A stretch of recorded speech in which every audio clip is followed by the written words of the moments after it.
Hello everyone and welcome to the Starseed Dragon channel. This is a new series that I'm doing. I don't normally read for people. It's something that I usually just do for myself and for my very close-knit circle of people. I don't usually extend myself out because I am so sensitive to other people's energies. But I'm giving this a try anyway and doing general energy readings for the astrological signs for the month of October. And today is for Taurus. And Taurus is the second house of the zodiac. It's fixed sign, earth element. These are the stabilizers of the zodiac. They are steady and see things through to the end. They fall in the middle of a season and solidify a season. They are immovable or stubborn and very loyal. Fixed signs are the brightest of the modalities as far as modalities. So Taurus is a fixed sign. Because we have cardinal, fixed, and mutable as far as the modalities. And I'm not an expert on astrology, but everyone should have their own natal chart and know it. And you can Google free natal chart and get a free natal chart from just about anywhere, Cafe Astrology or astrology.com or tarot.com. Taurus's ruling planet is Venus. So that's why I have the cards up there so that we know I'm doing Taurus. It's earth sign and ruling planet is Venus. Okay, so it's feminine energy. And this is for the month of October. So I'm an intuitive reader and I take my time. I don't shuffle on camera like a lot of readers do that you see on the YouTube. Just because it takes me a long time because I meditate while I'm shuffling and I let the cards come out that need to come out. Sometimes there's a lot, sometimes there's not. And then I don't sit down and actually receive the messages until after I've pulled all the cards that I need to pull. Take a deep breath and I listen and let my intuition and guides guide me. So I write down a lot and take my notes, and here we are on camera. So that's why you see the full complete spread. I have my notes ready.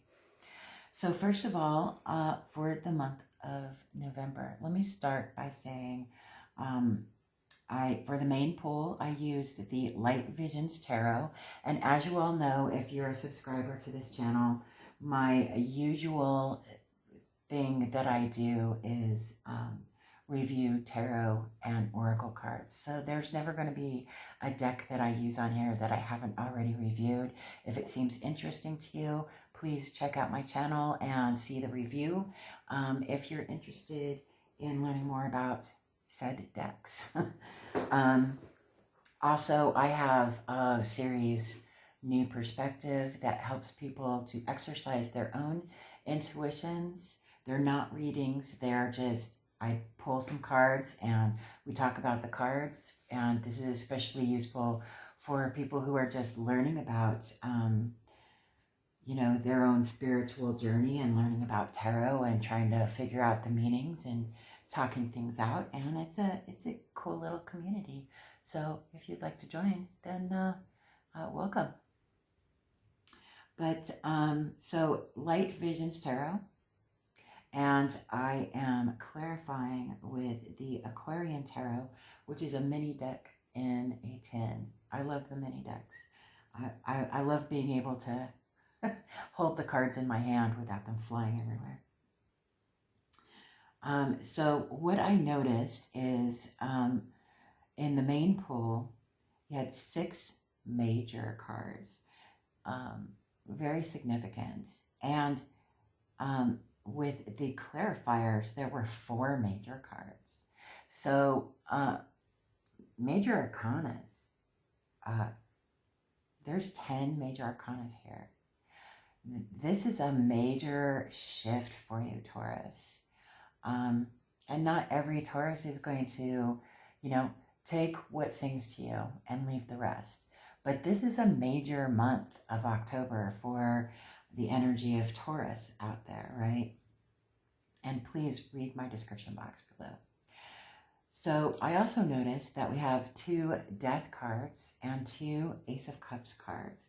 So that is very significant, right? I had originally thought that there were 2 Hierophant cards, but it's the Hermit and the Hierophant that I was looking at.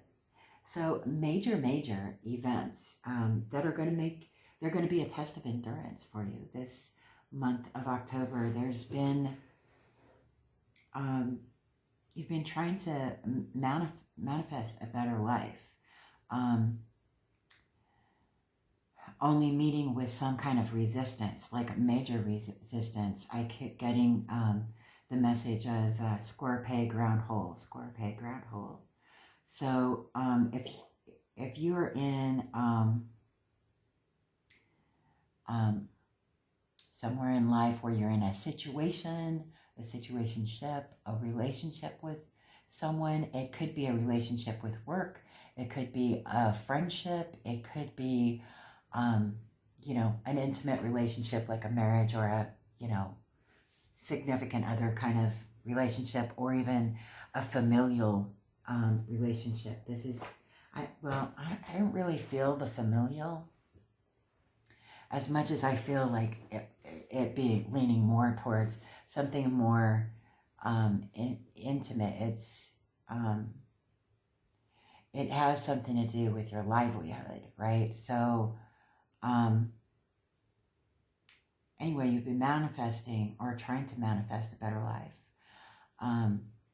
in this situationship or whatever, but you keep running into the whole square peg, round hole. Square peg, round hole, I keep hearing that. And you've come to a point, or you will come in October, to a point in your life, situation or relationship, whatever this is, where you can no longer turn a blind eye to the truth. That no matter how hard you have tried or how patient you have been to make whatever this thing is work, whether it's, something to do with your work or something to do with your home life, you're just coming to the realization that it takes 2 to tango, I kept hearing. So you haven't been seeing reciprocity, like you've only been seeing breadcrumbs from this situation, this person or situation, and it has something to do with your personal life. So that's why I keep saying I'm not leaning towards a family situation as much as I'm leaning towards something that has to do with your immediate home life, right? Or, and that could have something to do with your work, because a lot of people work from home. A lot of people live for their work. So that's where I'm getting at. But anyway, I kept getting, it takes 2 to tango. So you're not seeing any reciprocity, just like enough breadcrumbing to keep you around and continuing to try. Because you see that little bit of breadcrumbs and you're like, oh, well, maybe if I just keep patient and keep trying harder or do something more, that they'll come around, or this situation will come around, or I'll be able to manifest this into a better way of being, right?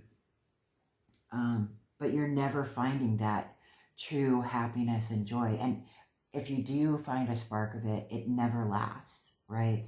And you're coming to that realization in the month of October. And you're coming to find, I'm just getting like narcissistic vibes, like, and not even really, Okay, I said it. It's like narcissistic because I think of narcissists when I hear the word breadcrumbs because that's what they do, right? So this could very well be with a person either at work or has something to do with your immediate life, right? So you're only getting enough to keep you around and keep you trying, right?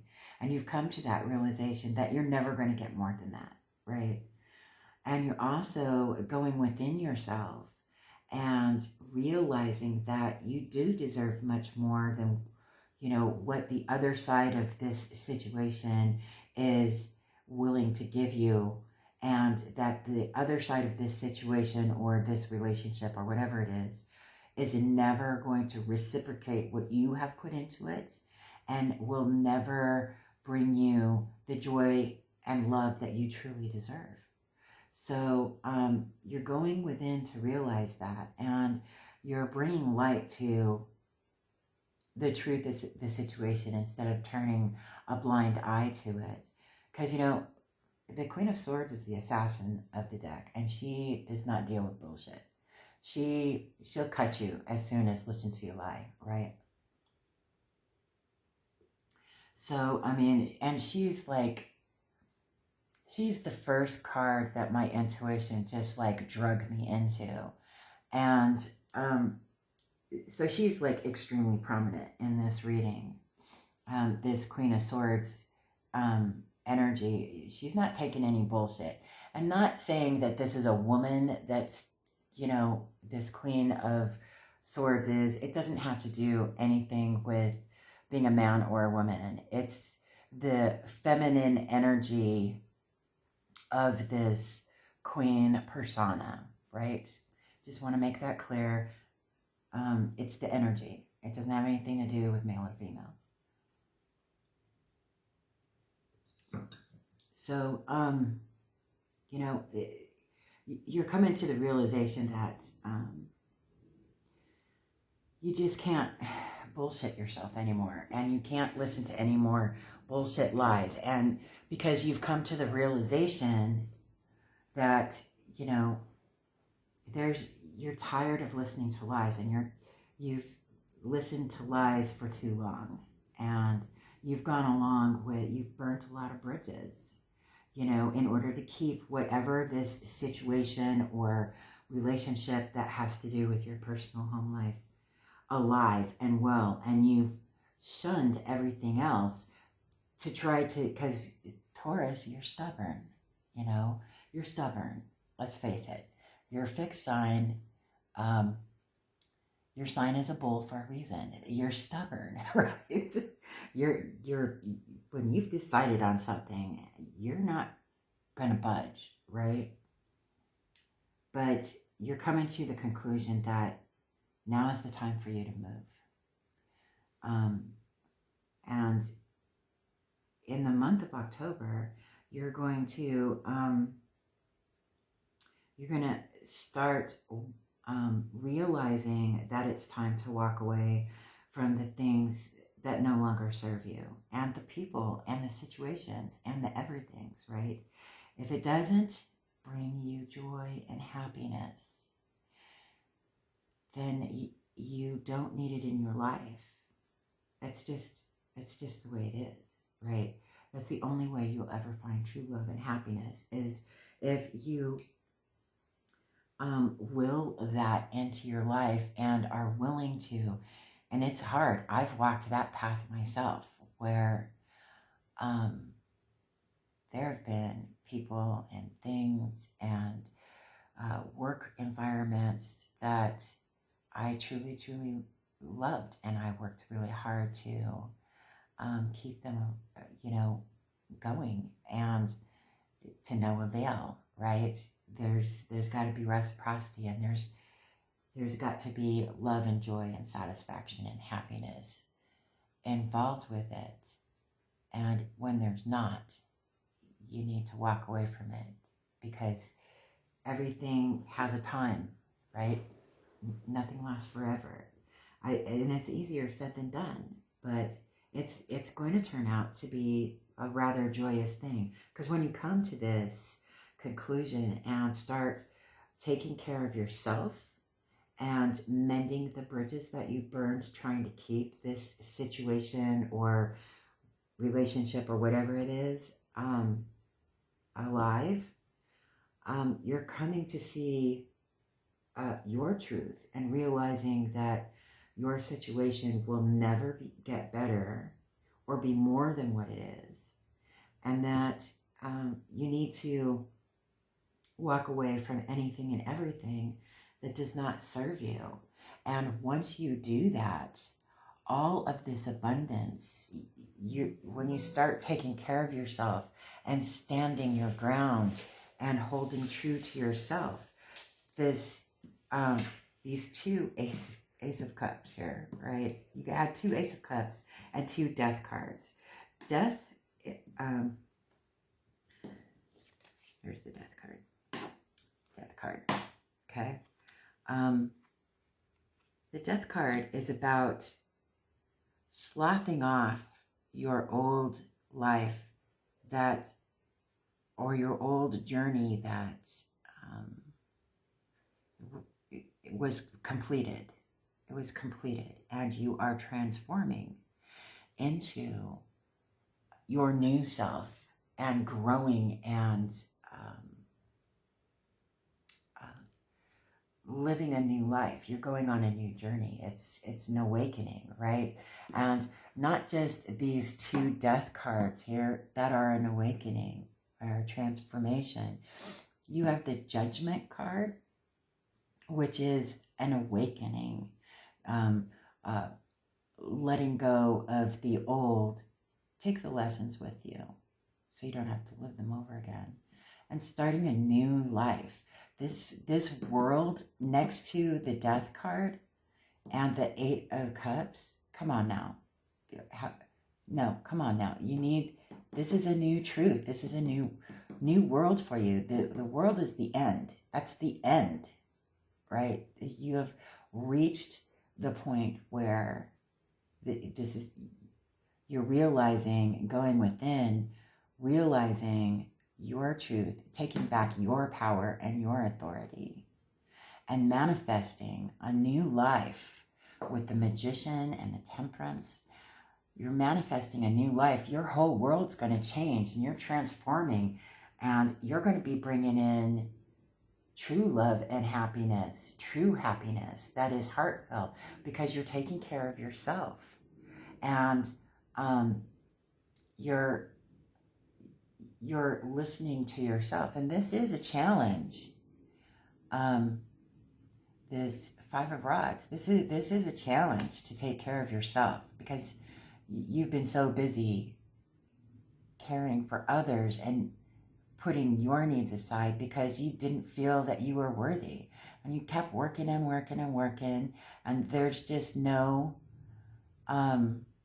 reciprocity and fulfillment in this. So you need to stand your ground, go within, and realize what it is that affects you personally, in your personal life, your personal relationships with whatever it may be, whether it's your housing situation or your work environment or the people who are closest to you. This in whatever relationship that may be, if they are not bringing you joy, and if you are giving to them and they just keep taking and taking and taking, then that's something to really think about. Now, I'm not saying you need to read you need to read the disclaimer at the bottom. I'm just reading the energies. Take what applies to you or what sings to you, and think long and hard about it, which I know you will, Taurus, because you're very stubborn and you take your time mulling things over and chewing them until there's nothing left, right? But it will bring you an abundance of, the things that you're manifesting will come to you. They're just not going to come to you from the people that you want them to, or that you've been trying to get them from, right? So the universe works in a mysterious way. It's one of those things where you have to you have to keep an open mind, because when you're manifesting something and you have that specific idea, fixed sign of you, about how it's going to come about, and it doesn't come about the way that you thought it would, it's still coming about, just not in the way that you thought it would, or with the people that you thought it would be, or with the work environment that you thought it would be, right? So I got a super attractor for you. When I'm in a state of appreciation, I'm in vibrational alignment with my true love nature. Red cardinals. If you see cardinals on a regular basis, then something in this reading is for you. And then I got Beyond Lumeria. This is my mini Lumeria. Beyond Lumeria. And we got, see how pretty she is? Trust your inner sense. See, this is all coming together, right? Sometimes it can be hard to decipher between intuition and what your mind is telling us, or what our mind is telling us. Stories, projection, or fear can arise under the guise of intuition. To distinguish truthful inner guidance from paranoia, we must return to innocence, to our purest essence. Here we have access to the truth of our being. Honesty is more than not lying to yourself. It is also about not withholding and having deep transparency within yourself. Learn to trust and be absolutely honest with yourself. In your heart of hearts, you hold the answers. Notice the first thoughts you have before you second guess yourself. Listen and honor these. All right, there you have it, confirmation. I love it when the plan comes together like that. And just so you know, I don't look at the oracle cards until I read them to you. So that's a wonderful confirmation for all of the messages that I received for you for the month of October. I hope that you enjoyed this reading, and if it's something that you would like for me to continue to do, please put it in the comments what it is you liked, if you would like me to continue doing this, because, you know, if I don't hear from anybody, whether or not they liked these general readings or not, then, you know, I won't continue them if I don't get any feedback. So let me know, my friends, and I hope that you have a fantastic and enlightening October. I want to tell you, though, that there are some dates that are very important for you to remember if you are a moon child like myself. So the full moon in Libra is September 25th. And the full moon, I'm sorry, that was the new moon in Libra, is September 25th. The full moon in Aries is October 9th. And the new moon in Scorpio is October 25th. So those are really good times to do some self-reflection and write it. This is what I do anyway. You can do this if you'd like. I'm not going to pressure anybody to do anything. So what I usually do, and because I'm such a moon girl, during the new moon and during the full moon, I will write down on little pieces of paper things that I am choosing to release. And then when I get those papers done, I fold them up, and then I'll sit and write on little pieces of paper the things that I am putting my intentions toward the things that I would like to manifest and concentrate on and allow into my world. And I put those on little pieces of paper. And then during the new moon or the full moon, I will have my little burning bowl outside and make my wishes and burn those little pieces of paper in my burning bowl and concentrate on letting go of the things that no longer serve me and practicing that, right? Because that's a daily thing, right? And concentrating on welcoming my intentions for myself and where I want my world to go, right? What I would like to see manifesting into my world, right? So it's a lovely, calming practice that I really enjoy, and it might be something that you would enjoy. I don't know. Give it a try if you'd like. Other than that, I hope you have a fantastic, and it looks like a very enlightening and awakening, liberating October for you. And I will see you on the next video.